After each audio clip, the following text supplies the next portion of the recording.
السلام عليكم. أثار المدرب المغربي عبد العزيز بوحزمة جدلا واسعا في أوساط الكرة الفرنسية بعد إدلائه بتصريحات اعتبرت صادمة داخل مستودع فريقه أونجي تعقيبا على اتهام لاعبه الجزائري إلياس شيتي بالتحرش، والذي ستتم محاكمته الشهر المقبل.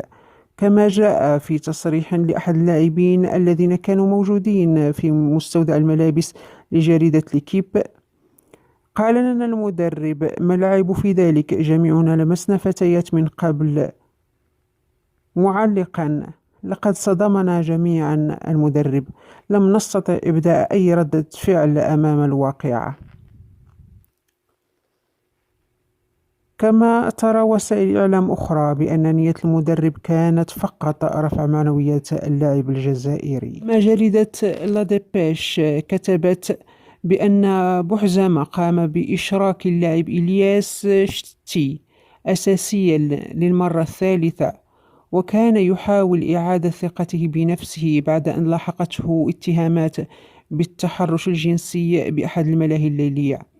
وفي أعقاب الجدل قدم المدرب استقالته وسط زوبعة مشاكل يعيشها النادي، وفي مقدمتها حاجته إلى معجزة للبقاء، إذ يحتل المركز الأخير ب10 نقاط من 26 جولة.